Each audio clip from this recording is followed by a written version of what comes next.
Hello class, मैं पूजा booster sociology में आप सबका स्वागत करती हूँ। क्लास, आज हम लोग एसटी टॉपिक पे ही चर्चा करेंगे। इसके पहले भी हम लोगों ने एसटी टॉपिक ही पढ़ा है, मतलब अनुसूचित जनजाति, और उसमें हम लोगों ने अनुसूचित जनजाति की विशेषताएं और फिर जो उनके जो युवा गृह हैं उनके बारे में, और विभिन्न विद्वानों ने उनके लिए किन किन नाम से उनको संबोधित करे हैं, इस पे हम लोग चर्चा कर लिए हैं। तो वो इम्पॉर्टेंट टॉपिक थे जहाँ से क्वेश्चन बनते हैं, और आज भी जो मैं लेके आई हूँ ये भी काफ़ी क्वेश्चन के लिहाज से पीआई की अगर आप देखें, पिछले साल के पेपर्स देखें, तो आपको फिर ये समझ में आ जाएगा कि हाँ, ये काफ़ी इम्पोर्टेंट है और यहाँ से क्वेश्चन लगातार बनते हैं, हर साल ही बनते हैं। तो ऐसे भी मैं जो भी लेके आ रही हूँ वो वही लेके आ रही हूँ जो टू द पॉइंट है और क्लास में मतलब पेपर में पूछे जा रहे हों, क्योंकि बोर्ड की का साइज छोटा है और क्लास भी मैं नहीं चाहती हूँ कि मैं बहुत बड़ा बनाऊँ, तो इसलिए टू द पॉइंट ही चलते हैं। आप लोग उसको समझिए, रटिए और फिर पेपर दीजिए, काम हो गया। तो अभी उतनी की ही ज़रूरत है। जब सिलेक्शन हो जाए तो बुक्स पढ़ते रहिएगा, विद्वान बनते रहिएगा, ठीक है। तो चलिए हम लोग जो है सबसे पहले इसमें संवैधानिक प्रावधान देखेंगे, क्योंकि हम लोग जब एससी पढ़े थे, अनुसूचित जाति, तो उसमें भी हम लोगों ने उनकी समस्याओं, उनकी विशेषताओं, उनके अनुच्छेद और उनसे संबंधित जो प्रावधान थे इन सब के बारे में पढ़े थे, और उनके लिए ही भी जो विशेष शब्द का प्रयोग किया गया था विभिन्न विद्वानों द्वारा, उस पर भी हम लोग चर्चा कर रहे थे। और सेम यहाँ से भी वैसे ही क्वेश्चन बनते हैं। आज मैं ज़्यादातर चीज़ें आपको कंप्लीट करवा दूंगी, लेकिन फिर भी अभी एक आध चीज़ें रह जा रही हैं जो मैं फिर से अभी ही एक 10-15 मिनट की एक और वीडियो बना के फिर उसको भी अपलोड कर दूंगी, तो आप लोग का एसटी टॉपिक कंप्लीट हो जाएगा, ठीक है। तो चलिए हम लोग चर्चा करते हैं इनसे रिलेटेड संवैधानिक प्रावधान की। तो उस दिन जब मैं आप लोग को बता रही थी अनुसूचित जाति, तो मैंने ये भी बताया था कि चूँकि ये दोनों ही बैकवर्ड में आते हैं, पिछड़े वर्ग में आते हैं, तो इसीलिए इनसे संबंधित प्रावधान भी लगभग एक ही हैं, ये सेम ही हैं। कहीं कहीं पे जो है इसके प्रावधान में कुछ अंतर आता है। एक मिनट, असुविधा के लिए माफ़ी चाहती हूँ।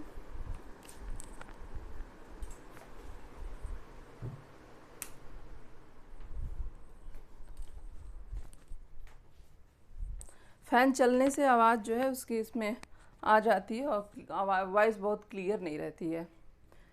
तो चलिए अब हम लोग संवैधानिक प्रावधान की बात करते हैं। देखिए, मैं उस दिन आप लोग को एससी के लिए बताई थी कि अनुसूचित जाति के लिए जो सीटों का आरक्षण है लोकसभा में, वो अनुच्छेद 330 के तहत है, ठीक है।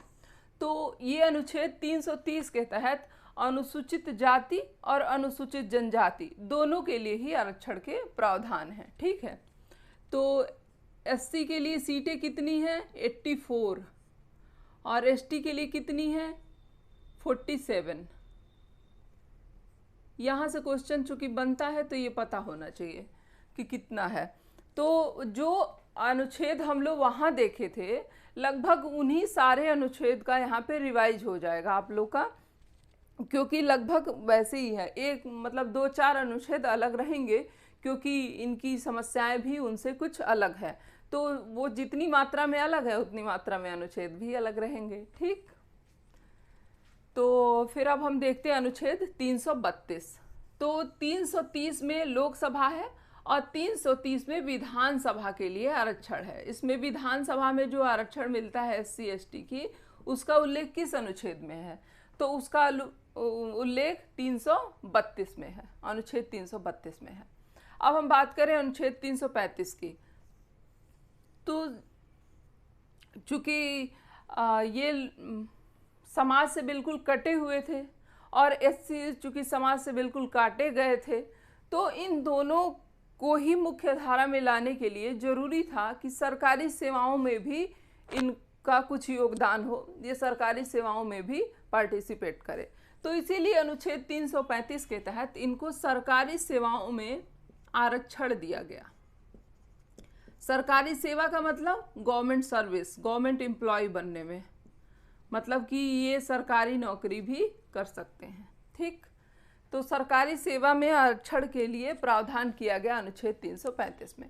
अब हम बात करते हैं अनुच्छेद 338। देखिए, इसका भी हम लोग उल्लेख उस दिन किए थे, तो उसमें हमने आप लोग को बताया था कि अनुच्छेद 338 के तहत ये प्रावधान है कि राष्ट्रपति अनुसूचित जाति व अनुसूचित जनजातियों के कल्याण के लिए एक कमिश्नर की नियुक्ति करेगा, एक मतलब विशेषाधिकारी का, जो कि सिर्फ SC/ST कम्युनिटी के ही डेवलपमेंट पे काम करेगा, मतलब सुझाव देगा। काम क्या करेगा, वो ग्राउंड लेवल पे चीज़ों को देखेगा और फिर वो बताएगा कि क्या और सुधार की गुंजाइश है। तो ये जो आयुक्त है वो 338 के तहत जो है वो दोनों के लिए काम करता था, मतलब वो SC के लिए भी बताता था और ST के लिए भी बताता था। ठीक है, ये दोनों उस समय एक ही थे। ये शुरुआत में क्या था, आयुक्त, मतलब अनुच्छेद 338 में क्या है, क्वेश्चन ऐसे बनता है कि किस अनुच्छेद के तहत राष्ट्रपति को एक विशेषाधिकारी नियुक्त करने का प्रावधान है। ठीक है, या फिर ये कि अनुच्छेद 338 के तहत कौन सा प्रावधान है, तो एक विशेषाधिकारी की नियुक्त करने का प्रावधान है। लेकिन अनुच्छेद जब 65वां संविधान संशोधन हुआ तो इसी अनुच्छेद के तहत जो आयुक्त था अब वो क्या बन गया, आयोग बन गया। ठीक है, आयोग बन गया, मतलब कि अनुच्छेद 338 के तहत ही 65वां संविधान संशोधन करके ये परिवर्तन लाया गया कि अब एक आयोग होगा जो कि अनुसूचित जाति और अनुसूचित जनजाति के लिए काम करेगा। ठीक, बात समझ में आ रही है ना। 338 में ही विशेषाधिकार की भी बात की गई है, लेकिन 65वां संविधान संशोधन जब हुआ तो उसी विशेष आयुक्त को, उसी कमिश्नर को अब आयोग में तब्दील कर दिया गया, क्योंकि एक विशेषाधिकारी था। अब भारत एक बड़ा क्षेत्र है, वहाँ पे इतनी सारी जनजातियाँ और अनुसूचित जातियाँ हैं, तो फिर उसके लिए एक आयोग की ज़रूरत थी। तो इसलिए 65वें संविधान संशोधन द्वारा अनुच्छेद 338 के तहत ही आयोग का गठन कर दिया गया। ठीक है, अब हम बात करते हैं अनुच्छेद 339 के बारे में।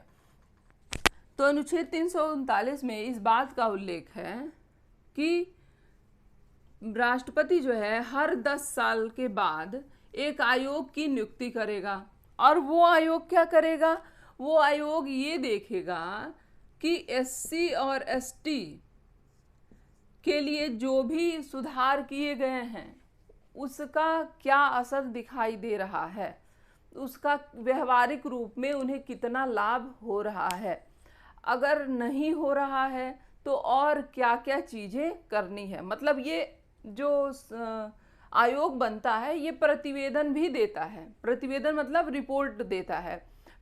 इसकी नियुक्ति होती है आयोग की, फिर आयोग जो है उन क्षेत्रों में जाता है, फिर उसके बाद से ये देखता है कि चीज़ें मतलब कहाँ तक काम कर रही हैं, नहीं कर रही हैं, फिर वो एक रिपोर्ट तैयार करता है कि इतनी सुधार हो गई हैं, अभी इतने इन जगहों पे सुधार नहीं दिख रहा है, तो आर्थिक क्षेत्र में दिख रहा है तो सामाजिक में नहीं दिख रहा है, सामाजिक में दिख रहा है तो शैक्षणिक में नहीं दिख रहा है। इस तरीके की वो रिपोर्ट तैयार करता है और उस रिपोर्ट के अकॉर्डिंग अगला कदम उठाया जाता है। ठीक है, तो इसमें मैं आप लोग को बताई थी कि अभी तक 2 ही आयोग बने हैं।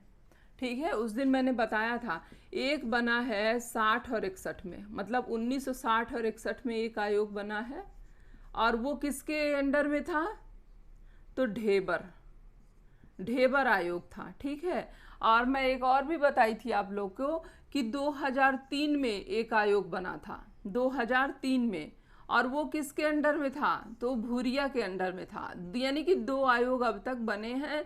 एक है 1960-61 में, यानी कि आज़ादी के वही 10-11 साल बाद, 12-13 साल बाद बना था, और तो उसमें क्या था, वो ढेबर आयोग थे, और दूसरा क्या था, भूरिया, 2003 में। इसके बाद क्या हुआ कि 2003 में सरकार किसकी थी, भाजपा की थी। तो भाजपा को ये लगा कि जब दोनों की समस्याएं अलग हैं और काम अलग अलग जगहों पे किया जा रहा है, तो क्यों न इनके जो है आयोग भी अलग अलग कर दिए जाएं।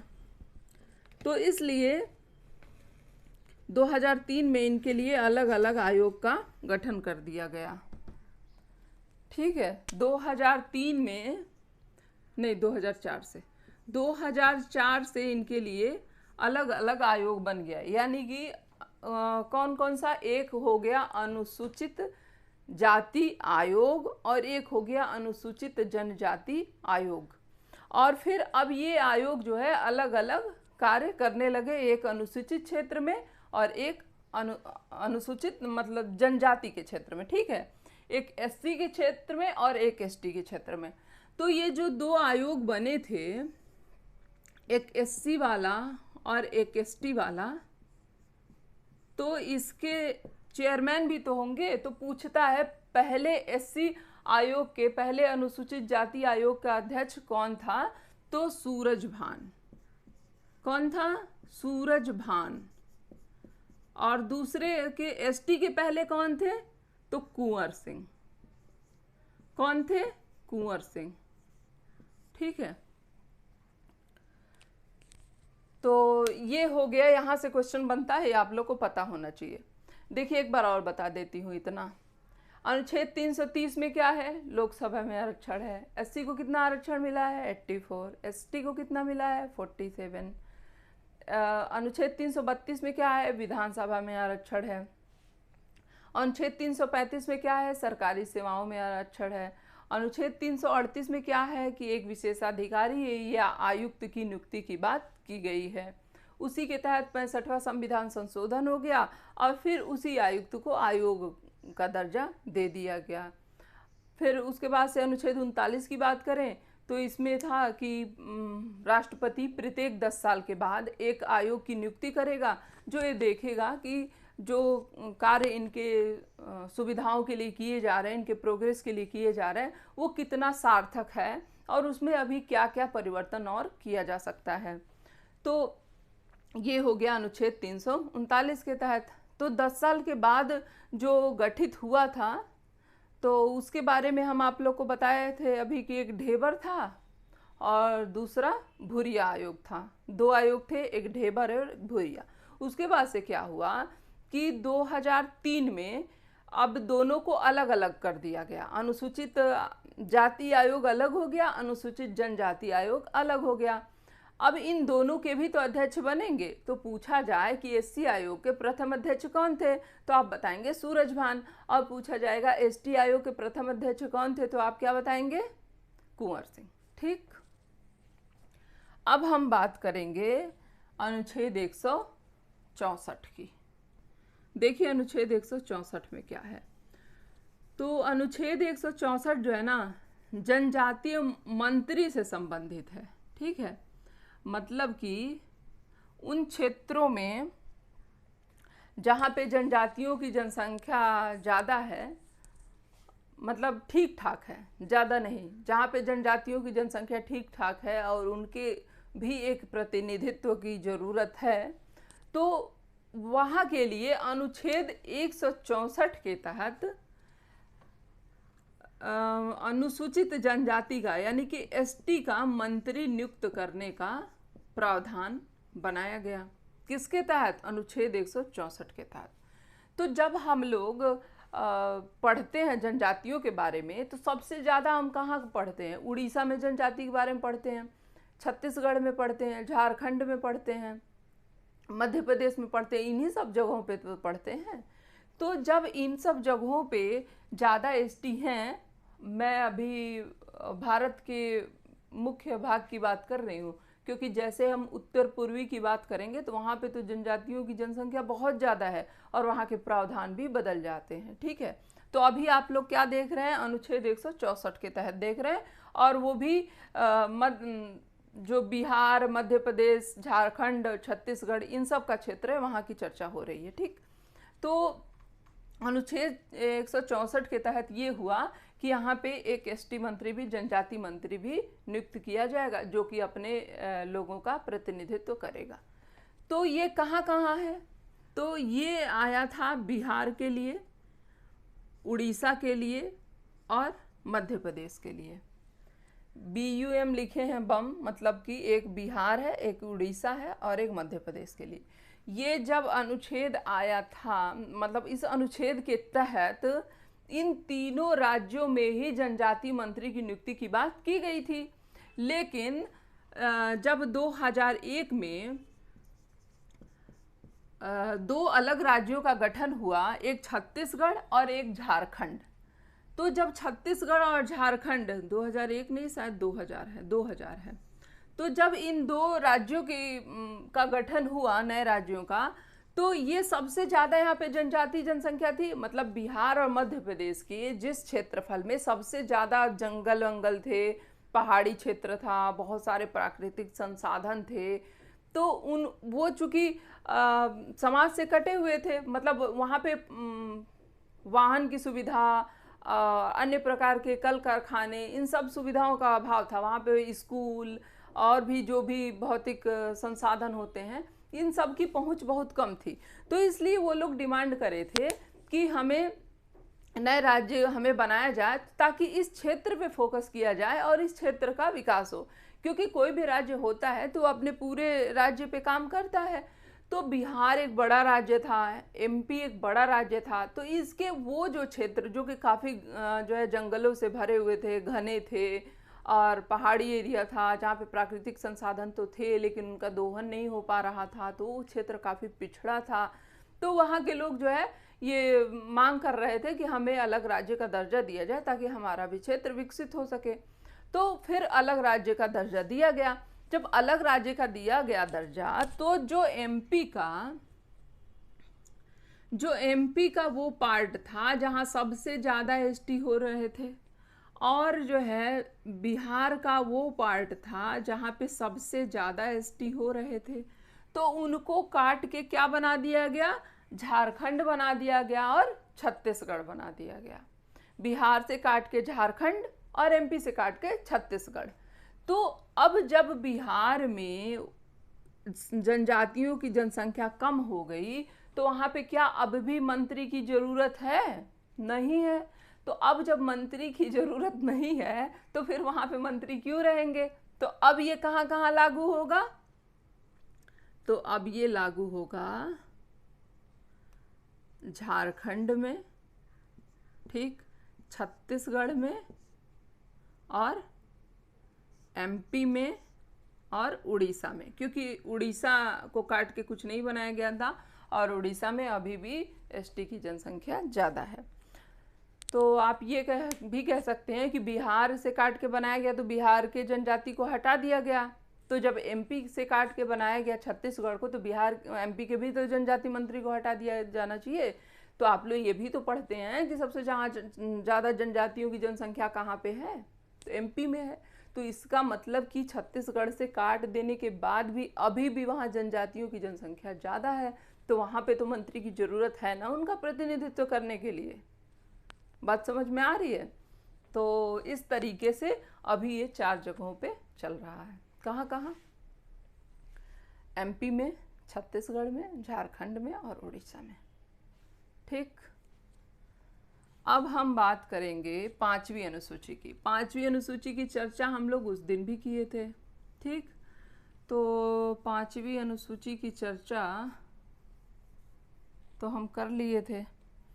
अब हम 5वीं अनुसूची में ये जानेंगे, हमने बस ये जाना था कि इसमें SC का उल्लेख है, लेकिन अब ये भी देखिए कि 5वीं अनुसूची में ही जनजातीय सलाहकार परिषद का भी उल्लेख है। जनजातीय सलाहकार परिषद का मतलब कि वैसे राज्य जहाँ पे ST की संख्या ज़्यादा है, तो वहाँ पे एक जनजातीय सलाहकार परिषद का गठन किया जाएगा, ठीक है, जो कि उनके लिए निर्णय लेगा, उनके हित में कार्य करेगा, उनसे रिलेटेड प्रावधानों को देखेगा। तो एक जनजातीय सलाहकार परिषद जो कि वहाँ के प्रशासन को देखेगा, ठीक है। अब बात करते हैं हम 6ठी अनुसूची। तो 6ठी अनुसूची जो है ये है कुछ राज्यों के लिए, जैसे कि मेघालय है, मिजोरम है, त्रिपुरा है, और ये कौन सा राज्य है? मेघालय, मिजोरम, त्रिपुरा।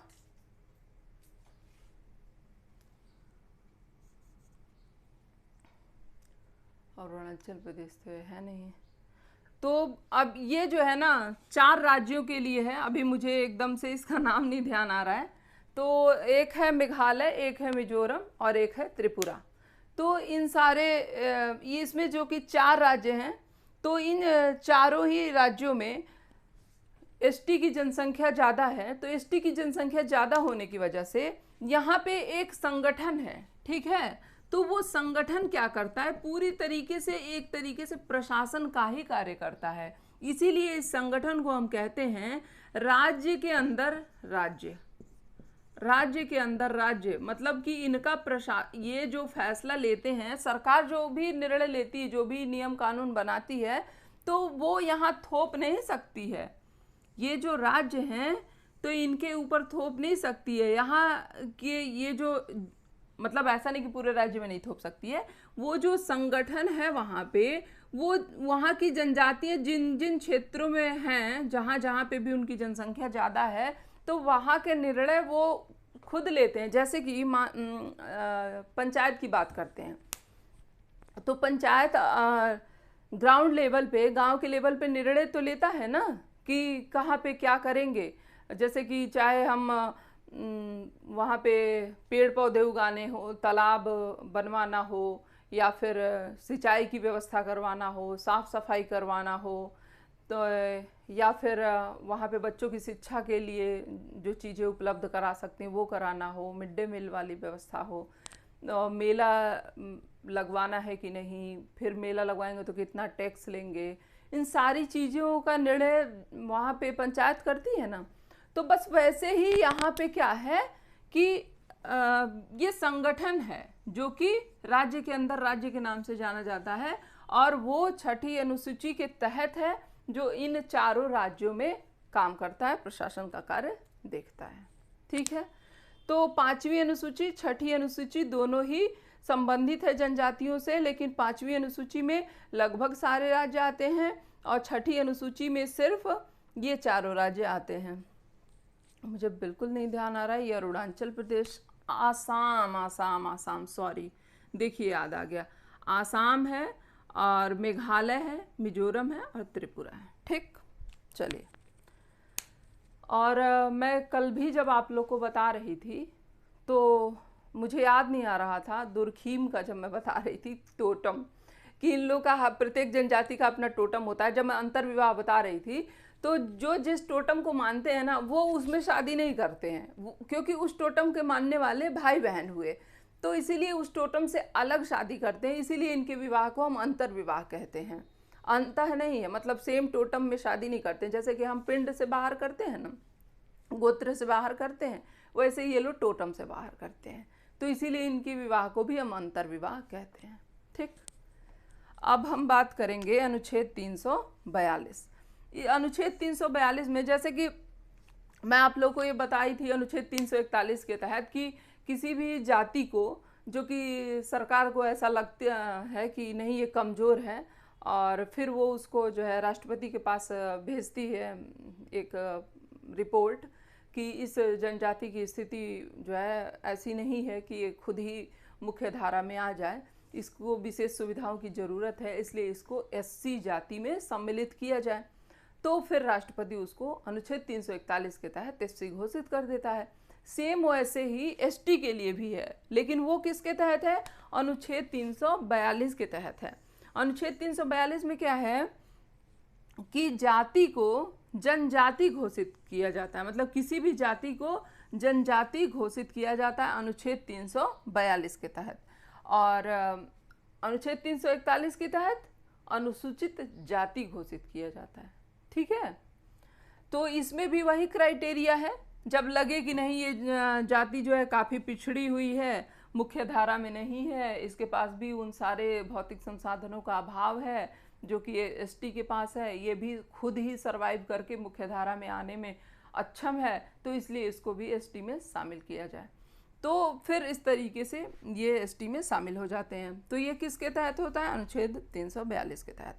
अब हम बात करते हैं अनुच्छेद 274 की और अनुच्छेद 275। दोनों लगभग एक जैसे हैं, लेकिन बहुत ही थोड़ा सा अंतर है, आप लोग ध्यान रखिएगा क्योंकि क्वेश्चन दोनों से बनते हैं।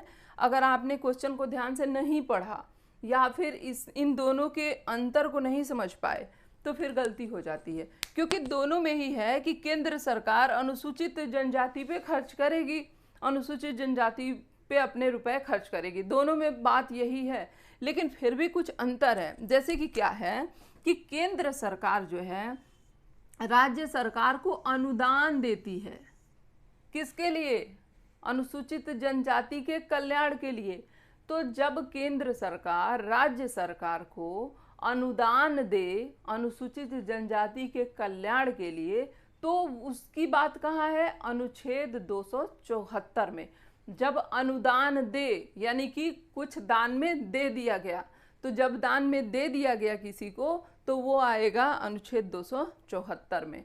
लेकिन जब वही केंद्र सरकार जब अपनी निधि का, जो उसके पास बचत है, उस निधि का कुछ भाग, भारत की एक संचित निधि होती है, तो उस संचित निधि से जो भाग वो जनजाति के लिए रखती है कि मुझे जनजाति पे इतना खर्च करना है, तो वो किसके तहत आता है?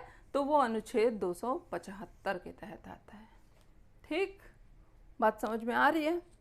दोनों में अंतर भी माइन्योर समझ में आ गया। एक में है दान दे रहे हैं और एक में है कि अपना पैसा का हम कुछ परसेंटेज बांट दे रहे हैं, कि मतलब डिसाइड कर ले रहे हैं कि हमें इतना खर्च करना है। ठीक, अब अनुच्छेद 366 की बात करते हैं। तो अनुच्छेद 366 में क्या है कि इसमें परिभाषा दी गई है, किसकी? एसटी की। ठीक है, एसटी की परिभाषा दी गई है कि हम जो है किसे अनुसूचित जनजाति कहेंगे। तो अनुसूचित जनजाति, इसमें यही लिखा गया है कि अनुसूचित जनजाति उसी को कहेंगे जो अनुच्छेद 342 में अनुसूचित में शामिल हो, बस यही है। यानी कि संविधान में अनुसूचित जनजाति की कोई परिभाषा नहीं है। समझ में आ गया?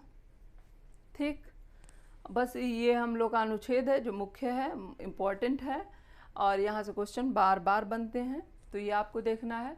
और आप लोग अगर PYQ सॉल्व कर रहे हैं, अगर आप लोग पिछले साल के पेपर सॉल्व कर रहे हैं, तो आप लोग को लगातार ये क्वेश्चन भी सामने आता होगा कि जो है जनजातियों से क्वेश्चन पूछा जाता है कि कौन सी जनजाति है जो पशुपालक है, कौन सी जनजाति है जो खाद्य संकलक है, कौन सी जनजाति है जो कृषि करने लगी है।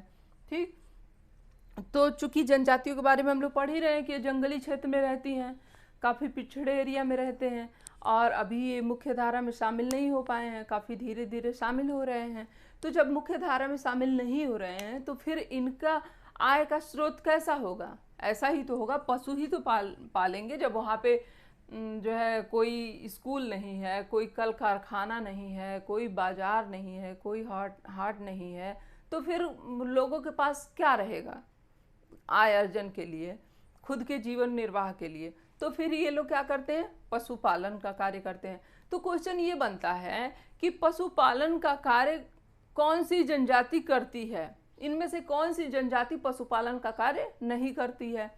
तो पशुपालन के कार्य करने वाले में एक टोडा आता है, एक बकरवाल आते हैं, एक गद्दी और एक मालधारी। इसे याद करना पड़ेगा, इसका कोई उपाय नहीं है। आप टोडा जैसे कि भैंस का पालन करते हैं, तो ये तो बहुत इजी है, वहाँ से आप लोग उसे ऐसे याद कर लेंगे, क्योंकि बहुत बार जब भी टोडा पढ़ो तो भैंस का उल्लेख होता है। और कल मैंने आप लोग को ये भी बताया था इनके निषेध में कि ये लोग अपने यहाँ की स्त्रियों को भैंस छूने नहीं देते हैं। तो टोडा का भैंस हो जाएगा, तो पशुपालन है, जो भैंस पालन कर रहा है वो पशुपालक ही तो होगा। और बकरवाल का आप लोग बकरी से याद कर लीजिए, वो क्या पालते हैं, इसकी चर्चा नहीं हो रही है, बस आप याद कर ले कि जो बकरवाल है बकरी पालते हैं, यानी कि पशुपालक याद करना आसान है। और गद्दी से भी याद कर सकते हैं, वो लोग जो है गद्दी पे बैठ के अपने बकरी और भैंस को देखते हैं, तो गद्दी से याद कर सकते हैं। मालधारी, यानी कि वो बहुत अच्छे मालधारी हैं, माल बहुत मतलब पैसा रुपए वाले माल धारण करते हैं, क्योंकि उनके पास भैंस भी है, बकरी भी है, और वो गद्दी पे आराम से बैठे भी रहते हैं, माल मतलब अच्छा खासा रखते हैं। ऐसा नहीं कि उनके पास पैसे रुपए हैं, लेकिन याद करने के लिए तो आसान है ना। ठीक, अब बात करते हैं खाद्य संकलक कि अभी भी वो कौन सी जनजाति है जो पशुपालन भी नहीं कर रही हैं, अभी भी वो जो है खाद्य पदार्थ यहाँ से वहाँ से इकट्ठा करके उसी को खा के और ज़िंदगी जी रही हैं। तो उसमें जो है अभी कादर और पनियार दोनों ही हैं। ठीक है, कादर और पनियार से क्वेश्चन बनता है, वो और भी होंगे लेकिन कादर और पनियार मेन है। ठीक है, अब बात करें कि कौन सी वो जनजाति है जो कि धीरे धीरे खाद्य संकलक से, पशुपालक से धीरे धीरे आगे बढ़ते हुए अब कृषक भी बन गई हैं और कृषि कार्य भी करने लगी हैं। तो वो है ओरांव, फिर संथाल, मुंडा, हो और भूमिज। ये सब कहाँ पाई जा रही हैं? ये सब छत्तीसगढ़, झारखंड, हजारीबाग के पठार, इन सब क्षेत्र के जनजातियों की यहाँ पे चर्चा हो रही है। ठीक है, तो ये जो है अब कृषि कार्य करने लगी हैं। यहाँ तक चीज़ें समझ में आ गई आप लोग को। अब हम बात करेंगे जनजातीय अध्ययन पे। क्वेश्चन यहाँ से भी बनता है कि किस जनजाति का अध्ययन किस विद्वान ने, किन समाजशास्त्री ने किया है। तो टोडा का अध्ययन, टोडा जनजातियों का अध्ययन रिवर्स करे हैं। याद करना पड़ेगा, इसका कोई उपाय नहीं है। टोडा जनजाति का अध्ययन रिवर्स करे हैं। जुआंग जनजाति का अध्ययन एन.के. बोस किए हैं। भूमिज जनजाति का सुरजीत सिन्हा किए हैं। महादेव कोली का घुरिये किए हैं। तो घुरिये का तो याद करना इसलिए आसान है क्योंकि इनकी बुक का नाम भी महादेव कोली है। ठीक, और भूमिज का ऐसे याद कर लेते हैं कि ज इसमें भी है, सुरजीत में भी ज है, या फिर जो भूमि को जीत ले, भूमि जो भूमि को जीत ले वो सुरजीत होगा। ठीक है, ऐसे करके याद कर लेंगे। महादेव कोली, घुरिये। अब देखिए, बैगा का, मुरिया का और मारिया का, इन तीनों ही जनजातियों का अध्ययन वेरियर एल्विन किए थे। किसका किसका? बैगा का भी, मुरिया का भी, मारिया का भी, इन तीनों का अध्ययन वेरियर एल्विन करे थे। और कमार जनजाति का, यार ये तो बहुत क्वेश्चन पूछा जाता है, पूछा तो खैर सबसे जाता है। तो कमार जनजाति एस.सी. दुबे। ठीक, हो जनजाति का डी.एन. मजुमदार। ओरांव जनजाति का शरद चंद्र राय। ओरांव क्या, कौन सी जनजाति है? कृषक जनजाति है। ठीक है, और भूमिज कौन सी है जिसका अध्ययन सुरजीत सिन्हा करते हैं? तो वो भी कृषि की है। हो जनजाति जो कि डी.एन. मजुमदार करते हैं, वो भी कृषि करती है। ठीक है, ओरांव जनजाति जिसका अध्ययन शरद चंद्र राव करते हैं, वो भी कृषि करती है। अब आते हैं हम दुर्खीम पे कि अरुंटा जनजाति का अध्ययन किसने किया है? तो अरुंटा जनजाति का अध्ययन दुर्खीम ने किया है। कोटा जनजाति का अध्ययन किसने किया है? तो मेंडलबाम ने किया है। ठीक है, तो ये हम लोगों का जनजाति वाला भी चैप्टर लगभग कंप्लीट हो गया। अभी इसके अलावा एक दो चीज़ें रह गई हैं जो मैं अभी एक छोटा सा वीडियो और बना के और उसको भी अपलोड कर दूंगी। फिर आप लोग का एसटी टॉपिक कंप्लीट हो गया है। अभी एक स्टूडेंट राहुल का कमेंट आया कि मैम अपराध के बारे में बताइए, तो मैं कोशिश करूंगी कि अब अपराध को लेके आऊं। ऐसे अपराध में चीज़ें रटने वाली हैं, कुछ समझाने वाली चीज़ें नहीं हैं। जैसे कि एससी एसटी में तो फिर भी चीज़ें हैं कि थोड़ा सा एलेबोरेट कर दो तो याद करने में आसानी हो जाएगा, आसानी से हम उसे याद कर सकते हैं। लेकिन अपराध में ऐसा कुछ नहीं है जिसको कि समझा देने पे आसान हो जाए, क्योंकि कौन कहाँ पे अध्ययन किया है इससे क्वेश्चन पूछा जाता है, और कौन किस स्कूल से संबंधित है, कौन मानता है कि नहीं जन्म से ही व्यक्ति बालक अपराधी होता है, बच्चा अपराधी होता है व्यक्ति, या फिर कौन बताता है कि नहीं व्यवहार के कारण ये परिवर्तन आता है, कौन कह रहा है कि नहीं ये समाजीकरण की देन है, तो कौन कहता है कि नहीं ये आर्थिक कारण बनते हैं अपराध के कारण। तो ये इन्हीं सब में है जहाँ पे हम बहुत कुछ चीज़ों को डिस्क्राइब नहीं कर सकते हैं, लेकिन फिर भी मैं कोशिश करूँगी कि उसको लेके आऊँ और चीज़ों को आप लोग को समझाऊँ ताकि वो चैप्टर भी आसान हो जाए। ठीक है, तो अभी के लिए तो बस इतना ही। अगली क्लास जो है आप लोग को कल ही ये दोनों ही वीडियो आप लोग को मिल जाएंगे मॉर्निंग में। फिर आप लोग इसे अच्छे से रट लीजिएगा, पढ़ लीजिएगा, और एससी एसटी से रिलेटेड क्वेश्चन मेरे ख्याल से तो अब परेशानी नहीं होनी चाहिए। अगर परेशानी फिर भी हो रही है तो आप लोग वीडियो को एक दो बार और देख लीजिएगा, फिर आप लोग को कोई प्रॉब्लम नहीं रहेगी। ठीक है, और देखिए अभी आप ये कहेंगे कि जनजाति पूरी तरीके से कंप्लीट नहीं हुआ है क्योंकि आपने अभी विवाह और ये सब नहीं करा है, तो किसी भी जो है चैप्टर में एक बार में वो कंप्लीट नहीं होगा, क्योंकि जब समाज की बात होगी तो फिर ये लोग आएंगे तो वहाँ पे समाज वाली चीज़ें कंप्लीट होगी। जब विवाह चैप्टर आएगा तो फिर ये लोग आएंगे तो फिर वहाँ पे विवाह वाला कंप्लीट होगा। फिर ऐसे ही जब हम आर्थिक या अपराधी या सामाजिक समस्या की चर्चा करेंगे तो फिर ये लोग आएंगे, फिर वहाँ पे उस पार्ट की चर्चा होगी। तो जो मेन है, जो मेन बॉडी है इसकी, वो तो मैं बता दी हूँ, लेकिन अभी बहुत सारे सब डिवीजन है जहाँ पे ये छूट रहे हैं, और वो उन चैप्टर में ही जाके कंप्लीट होंगे। नहीं तो फिर एक ही चैप्टर को हमें बहुत जगह से जोड़ना घटाना पड़ेगा, और वो आप लोग के लिए भी कठिन हो जाएगा समझना और याद करना। और वो एक सुविधाजनक, मतलब वो एक टीचिंग का मेथड भी नहीं है कि चीज़ों को एकदम से खिचड़ी बना के परोस दिया जाए। तो इसलिए आप लोग इसे इतना ही समझिए, बाकी जैसे जैसे चैप्टर कंप्लीट होगा तो मैं उसको वैसे वैसे कंप्लीट करती जाऊंगी। तो ठीक है फ्रेंड्स, आज के लिए बस इतना ही। Thank you.